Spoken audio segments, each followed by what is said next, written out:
Nous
Pendant que nous entrons dans le Saint-Esprit, nous adorons le Seigneur avec nos paroles, adore-le avec tes propres mots. Lui qui est assis sur le trône et qui vit à jamais, celui qui n'a ni commencement ni fin, celui que nous sommes venus rencontrer ce matin. Seigneur, ce matin, ton nom est encore une fois élevé. Ton nom est élevé au-dessus de tout nom. Seigneur, ce matin, nous te disons, tu es le plus beau et très divin. Alléluia. Ton nom est Emmanuel, Dieu avec nous. Alléluia. Tu es le Dieu de la foi sainte. Nous te bénissons car tu es celui qui nous a enterrés, que tu t'es donné à nous, Seigneur. Tu n'es pas venu nous sauver avec le sang des moutons, des boucs, mais tu nous as rachetés avec ton propre sang.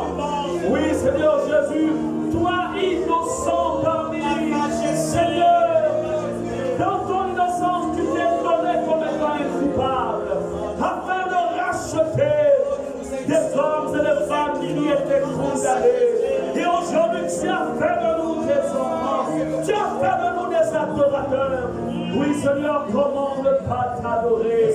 Comment ne pas aimer ta présence? Un jour, mon Dieu, parmi vaut mieux que mille ailleurs. Ta présence nous prévient, Seigneur. Nous serons ta présence.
Que nous pouvons chanter ta présence au milieu de nous ce matin.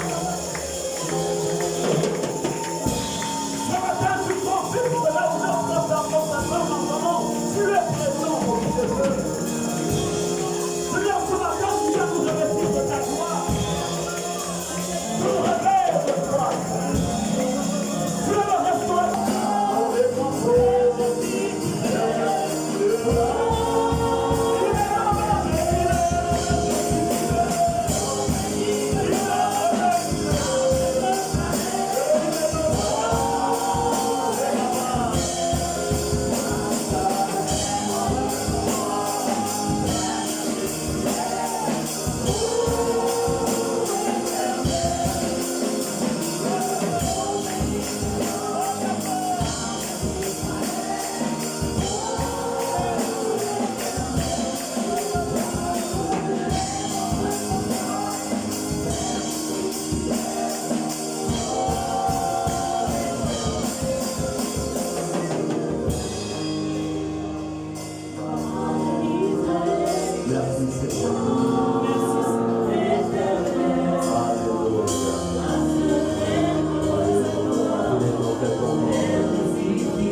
Alléluia, gloire au Seigneur.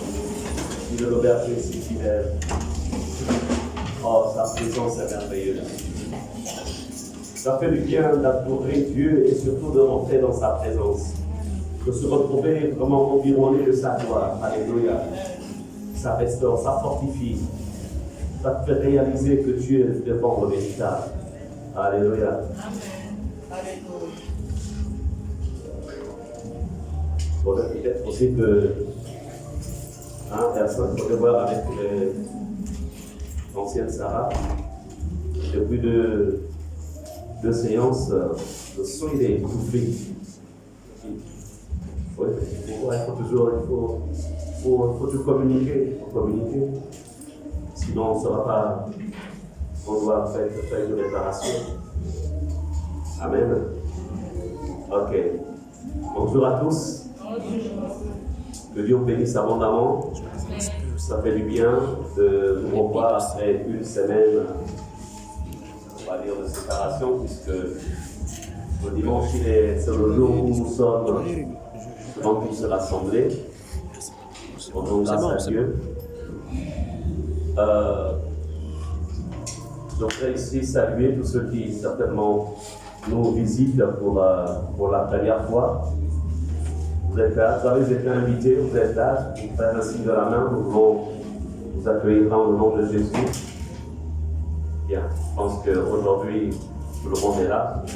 En fait, je veux dire, il n'y a pas d'invités. Peuple du Seigneur,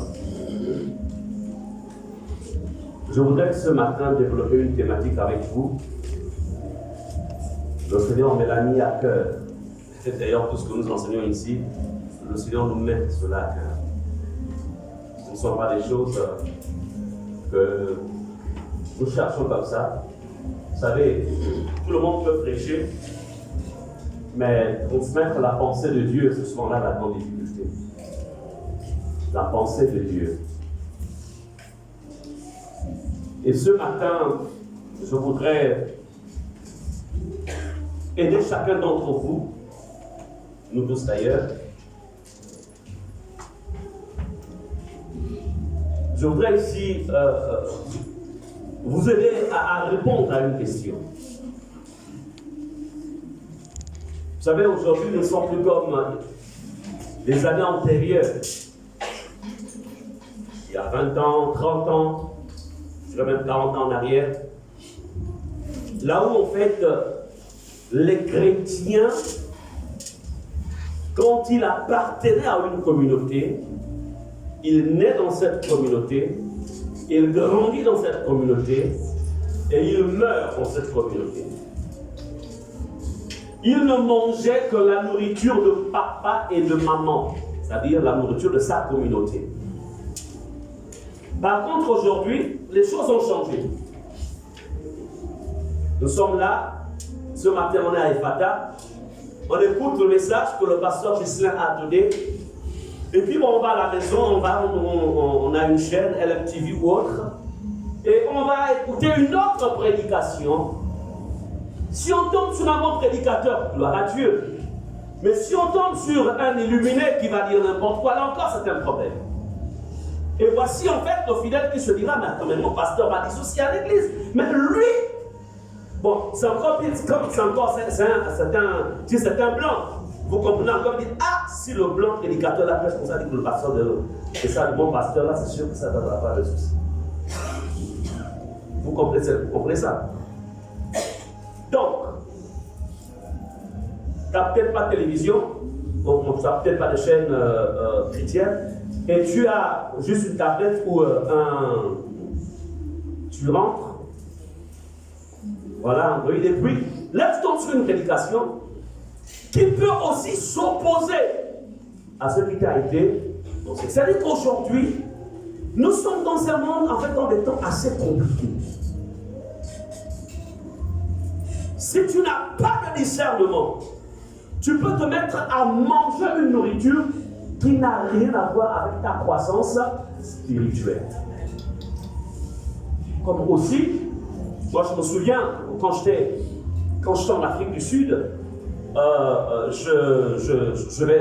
on invite, c'était un homme de Dieu, vraiment d'une grande stature, une grande stature.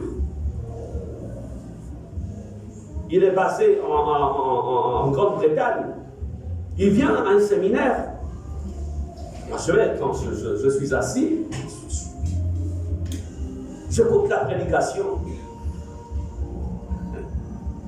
Mais celui qui est assis là, il avait, à l'époque, j'avais 20 ans d'expérience pastorale. Donc j'étais déjà assis dans la doctrine. J'écoute la prédication. Mais il y a des choses qui clochent dans sa prédication. Tout le monde pouvait dire Amen. Mais moi, j'active mon discernement de pasteur aussi. J'active mes connaissances. Je me rends compte que cet homme-là a un souci dans sa prédication.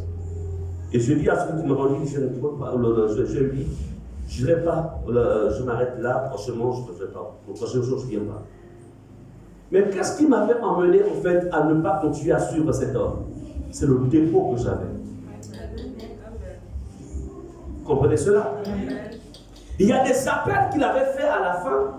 Je voyais comment les gens se déplaçaient. Mais au fond de moi-même, je me suis dit, cet homme, mais je me vous dire, c'est quelqu'un qui a une grande renommée. Comme ça, oui, dans le monde, surtout dans le monde anglophone. Alors, c'est ça le danger d'aujourd'hui.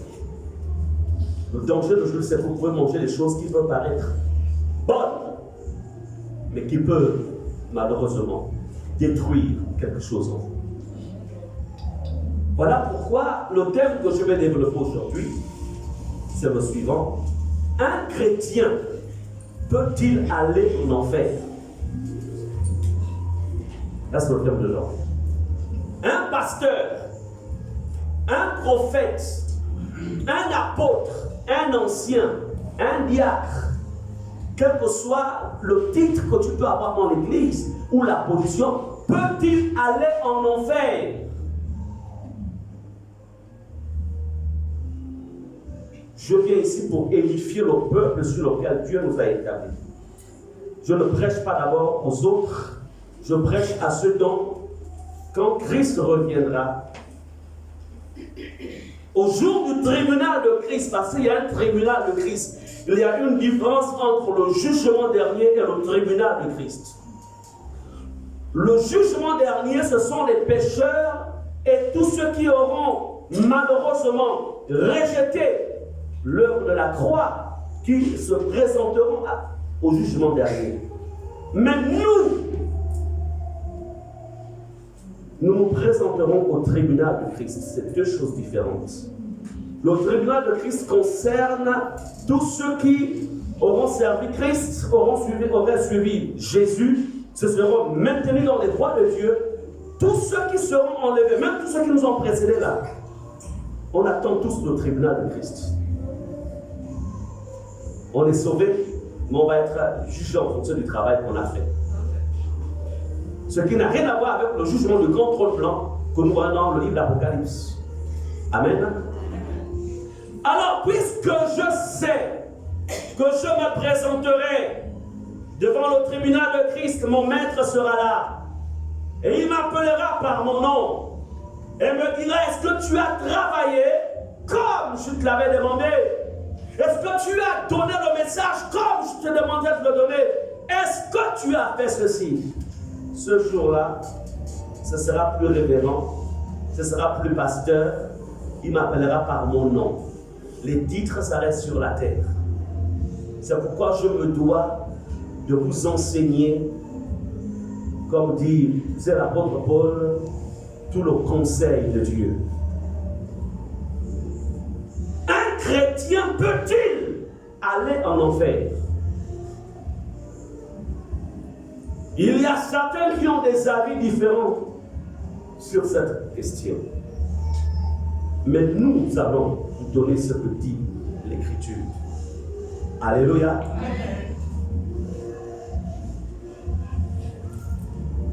De moins en moins, déjà c'est quoi la définition du mot enfer? Il y a des gens qui disent, ah, quel enfer que je vis sur terre. Tu ne vis pas l'enfer. Quand on est en enfer, on ne peut même plus dire, tu ne peux plus former une phrase. C'est seulement aïe, ou, ah, oh. Tu ne peux pas formuler de phrases là-bas.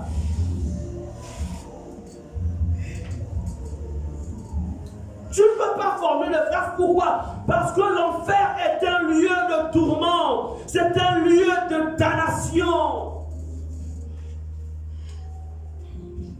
C'est un lieu de souffrance éternelle.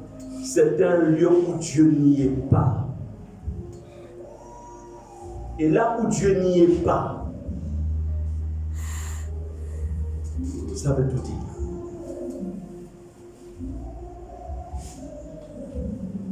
Il y a des religions qui nient l'enfer. Mais que dit la parole de Dieu? De nos jours, de moins en moins de chrétiens sont enseignés sur les deux demeures éternelles qui se présenteront à l'homme à la fin de son voyage sur la terre.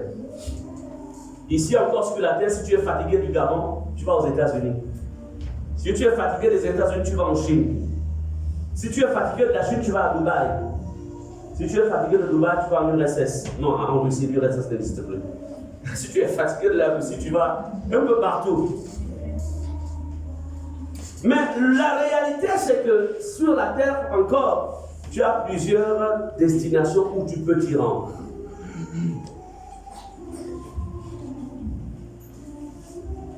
La première chose que nous devons comprendre, c'est que nous sommes en voyage. Est-ce qu'on peut me présenter un bébé ici? Viens, madame Moussarou Junior. Voilà. Vous voyez cet enfant? Son nom c'est un peu quoi? Voilà, c'est Déborah. Son voyage a commencé là-dedans. Après, le voyage à l'intérieur, il a passé 9 mois. Il est sorti. Nous tous, on a commencé comme ça. Là, elle a 1 an et demi. Donc ça fait déjà 1 an et demi, plus les 9 mois qu'elle a passé à l'intérieur, ça fait combien? Hein? Donc ça fait 2 ans que son voyage a commencé sur la terre des vivants. Maintenant, si Dieu lui a donné un séjour de 90 ans sur la terre, son voyage durera 90 ans sur la terre des vivants. Nous tous, autant que nous sommes, de la même manière qu'on dit que il y a des voyages Libreville-Paris, ligne directe, je pense que c'est 6 heures de vol. Libreville, Dubaï, etc. On n'en a même pas loin. Libreville, Lambaréné, à raison de 80 à l'heure, tu as au moins 3 heures de route. Là, on pas loin. Libreville, Macongogno, ça fait combien? Bon, là encore, c'est une autre paire de manches. Tout voyage a une durée. Merci. La première chose que nous devons comprendre, nous sommes en voyage. Notre voyage a commencé dès l'instant où nous avons été placés dans le sein de nos mères. Il y a certains moments où le voyage s'achève juste à la sortie. Juste à la sortie, le voyage est achevé. D'autres sortent comme nous, normalement, on est bien sortis. Et ce voyage qui a commencé, dans lequel nous sommes engagés, au-delà de tout ce que nous pouvons faire, qu'importe les responsabilités qu'on peut avoir sur la terre, DG de ceci, quoi d'autre encore, qu'importe ta fonction, même si tu n'es qu'un commerçant, une commerçante, qu'importe ce que tu as comme activité, qu'importe, tu peux avoir, comment dirais-je, vécu dans des grands palaces, mené une grande vie, qu'importe, tu es en train d'effectuer un voyage. Nous effectuons un voyage. Voilà pourquoi, lorsque les dates anniversaires arrivent, certains fêtent leur anniversaire, juste pour te rappeler qu'en fait, le jour de ton départ approche. C'est quand on éteint les bougies. C'est pas ça qu'on fait souvent. On éteint, non? On dit, bon, ça là, c'est passé. Voici encore une autre année qui s'offre à nous, parce que je dois continuer L'issue de ce voyage ne nous offre que 2 destinations. 2. Alors, la première chose que je vais ici vous dire, c'est que dès l'instant où nous sommes sortis du sein de nos mères, dès l'instant où nous avons reçu la vie, la mort n'existe pas. Je vais peut-être choquer votre théologie. Ce que l'homme appelle la mort n'est qu'un changement de domicile. Est-ce que vous comprenez cela? Nous resterons, quand on change de domicile, quand on sort de cette enveloppe, je garde ma pensée. Je sais que j'étais marié à ma femme, à une femme. Elle s'appelait Princesse Muriel. Elle est princesse pour moi, bien sûr. Princesse. Tu es vraiment princesse. Bon, ok. D'accord. Donc, alors, tu sais dans ta tête, l'autre côté, tu sais, j'étais marié, je saurais que je fais tel nombre d'enfants, je saurais que toute ta vie, elle reste à l'intérieur parce que l'âme est immortelle. Tous nos souvenirs sont stockés dans notre âme. Donc la seule chose qui meurt en nous, c'est seulement l'enveloppe. Parce que ça, c'est beaucoup parmi vous, malheureusement, vous pensiez que ce qui fait vous, c'est l'enveloppe. Ce qui est une erreur. Voilà pourquoi beaucoup vont se mettre à dépenser chaque fin du mois, surtout pour les femmes, près de 100 000. Et même en plus, là, je dis même 100 000, je suis même en dessous de la moyenne. Pour passer le temps à travailler ce qui va pourrir sous la terre. Mais ne peuvent pas dépenser autant d'argent pour entretenir ce qui a une portée éternelle, l'âme. Maintenant, je ne veux pas dire que négliger vos corps, ce n'est pas ce que je veux dire. Mais je dis qu'il faut un équilibre. Amen. Donc, en tant que berger de vos âmes, nous devions en rendre compte au jour des récompenses dans les cieux parce que je veux être récompensé. Moi, je ne veux pas seulement me contenter du salut. C'est-à-dire que tu rentres, Je ne veux pas seulement me contenter du salut, je veux être récompensé. Je veux avoir ma couronne. Je veux avoir ça va pas être une villa. Je veux avoir mon building. Je veux, avec tous les décors possibles à l'intérieur. Et elle viendra me visiter.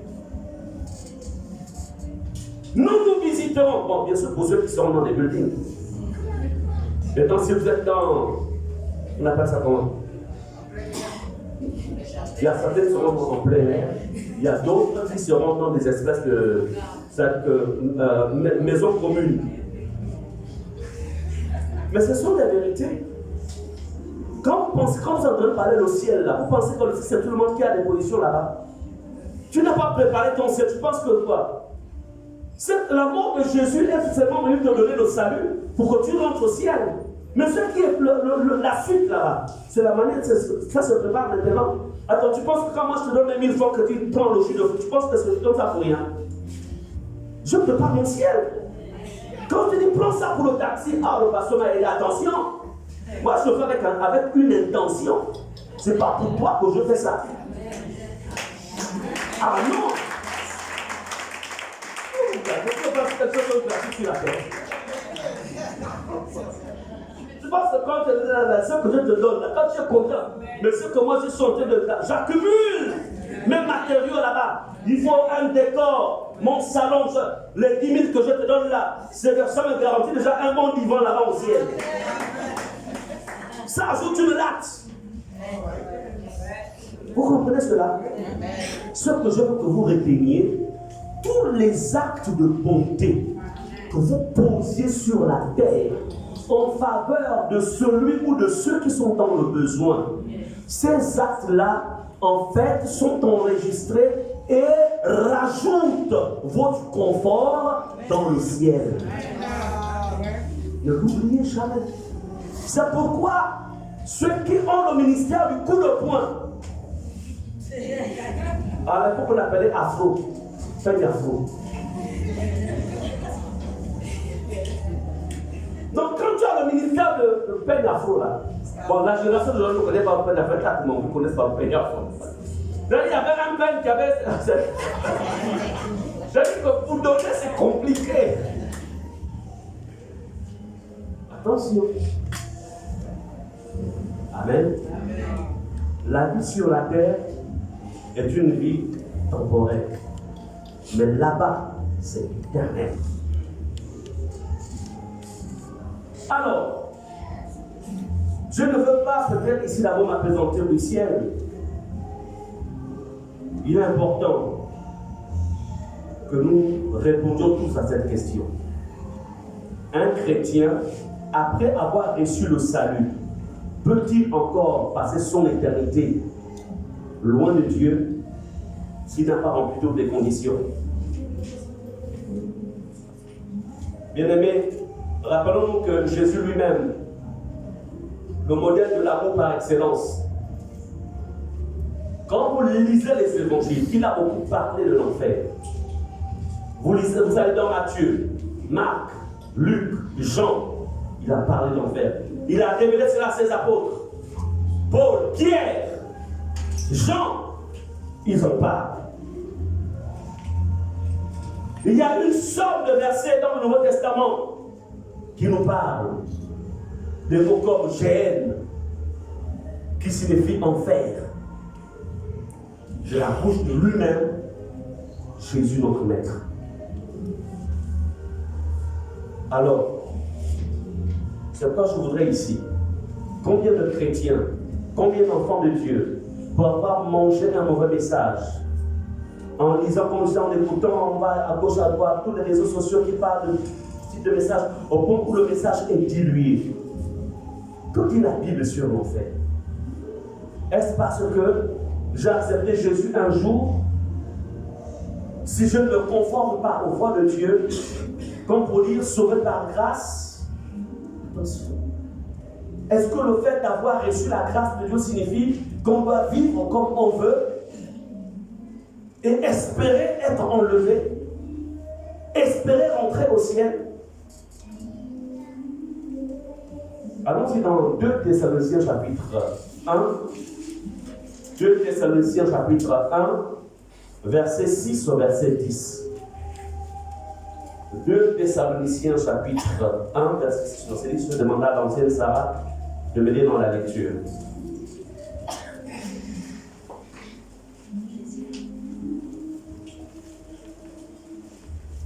On allume le soleil du fond là-bas, il y a de la chaleur là. 2 Thessaloniciens chapitre 1, 6 à 10. Lis la parole du Seigneur. Car il est de la justice de Dieu de rendre l'affliction à ceux qui vous affligent. Moi j'aime ce passage-là. Ça, c'est le passage de. C'est un très bon passage. Mais ce n'est pas le fait du jour. Continue. Et de vous donner à vous qui êtes affligés du repos avec nous, lorsque le Seigneur Jésus apparaîtra du ciel avec les anges de sa puissance, au milieu d'une flamme de feu, pour punir ceux qui ne connaissent pas Dieu et ceux qui n'obéissent pas à l'évangile de notre Seigneur Jésus. Ils auront pour châtiment une ruine éternelle, loin de la face du Seigneur et de la gloire de sa force, lorsqu'il viendra pour être, en ce jour-là, glorifié dans ses saints et admiré dans tous ceux qui auront cru, car notre témoignage auprès de vous a été cru. Amen. Amen. Alléluia. Écoutons ici le Seigneur qui dit, donc l'apôtre Paul a reçu par le Saint-Esprit donc cette vérité éternelle. Verset 7. Et de vous donner à vous qui êtes affligés du repos avec nous lorsque le Seigneur Jésus apparaîtra du ciel avec les anges de sa puissance. Verset 8. Au milieu d'une flamme de feu pour punir ceux qui ne connaissent pas Dieu. Ceux qui ne connaissent pas Dieu ici, c'est qui? Ce sont les païens. C'est-à-dire qu'ils n'ont jamais fait la rencontre avec Jésus. Donc, ils ne connaissent pas Dieu. Ensuite, deuxième catégorie, et ceux qui n'obéissent pas à l'évangile. Quels sont ceux qui n'obéissent pas à l'évangile? C'est nous. En fait, je ne veux pas dire que moi je n'obéis pas à l'évangile. Quand je dis je parle des chrétiens, c'est-à-dire que la personne a reçu la parole de Dieu. Cette catégorie de personnes ont reçu la parole de Dieu, mais n'ont pas obéi à la parole. Ici, il est question de chrétiens. 2 catégories. Pour punir ceux qui ne connaissent pas Dieu et ceux qui n'obéissent pas à l'évangile. On ne peut jamais demander à un païen d'obéir à l'évangile. Parce que ce dont le païen a besoin, c'est d'abord la repentance. C'est rencontrer Jésus. C'est faire de Jésus son sauveur et son Seigneur personnel. Et après l'avoir rencontré, on va commencer à l'enseigner comment obéir à l'évangile. Donc il y a une punition ici de prévue pour ceux qui n'obéissent pas à l'évangile de notre Seigneur Jésus. Verset 9. Ils auront pour châtiment une ruine éternelle. C'est-à-dire ceux qui ont refusé de connaître Jésus et ceux qui ont décidé de marcher en n'obéissant pas à l'évangile, la finalité, la Bible dit, qu'ils auront pour châtiment une ruine éternelle. Loin de la face du Seigneur et de la gloire de sa force. Est-ce qu'on a besoin d'une révélation ici? Est-ce qu'on a besoin de comprendre que wow? Donc, même si j'ai accepté Jésus un jour, mais si je ne me conforme pas, si je ne marche pas dans l'obéissance, je vais être rejeté. Alors, tu vas nous lire encore Marc chapitre 9, ou allons-y dans Marc 9, versets 43 à 48. Marc chapitre 9, versets 43 à 48.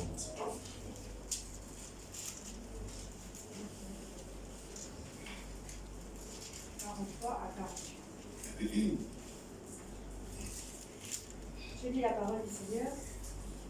Si ta main est pour toi une occasion de chute, coupe-la. Mieux vaut pour toi entrer manchot dans la vie que d'avoir les deux mains et d'aller dans la guéhenne, dans le feu qui ne s'éteint point. Si ton pied est pour toi une occasion de chute, coupe-le.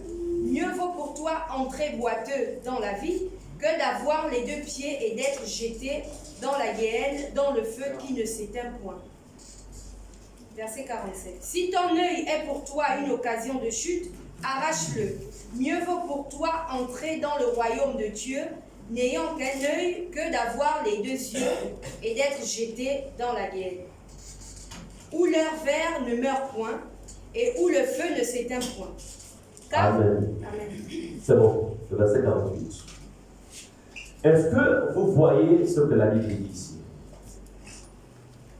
La Bible nous dit, ici, c'est Jésus qui parle. Quand on a été en Corinthiens, qui parlait, c'était l'apôtre Paul, inspiré par le Saint-Esprit. Et ici, dans Marc, c'est qui? C'est Jésus qui parle. Il révèle une vérité, laquelle? Il parle de la guerre, qui n'est tout simplement qu'une image de l'enfer. Il s'adresse à qui? Il s'adresse à Israël. Israël qui était un peuple qui avait une alliance avec qui? Avec Dieu. Donc pour dire que même si on est en alliance avec Dieu, mais si tu ne respectes pas les termes de l'alliance, ça va t'éloigner de Dieu. Comme aujourd'hui l'Église a une alliance avec Dieu par Jésus-Christ. Mais si notre marche n'est pas conforme aux termes de l'alliance, on est exposé à quoi? À la guerre. Est-ce que nous sommes ensemble? Et Jésus définit en disant, il dit, dans le feu qui ne s'éteint point. Il précise, il dit que l'enfer est un feu qui ne s'éteint point. Donc, si vous pouvez, ça veut dire que vous allez à l'église, vous allez à la maison tout à l'heure. Tout à l'heure, vous allez à la maison, vous allumez le four ou le réchaud. Amen. Amen. Amen. Après avoir allumé le réchaud, vous mettez votre main dessus. Si vous arrivez à supporter, c'est-à-dire que le feu est allumé, vous mettez la main dessus. Si tu ne cries pas aïe et ne retires pas la main que tu supportes, est-ce que tu peux supporter l'enfer?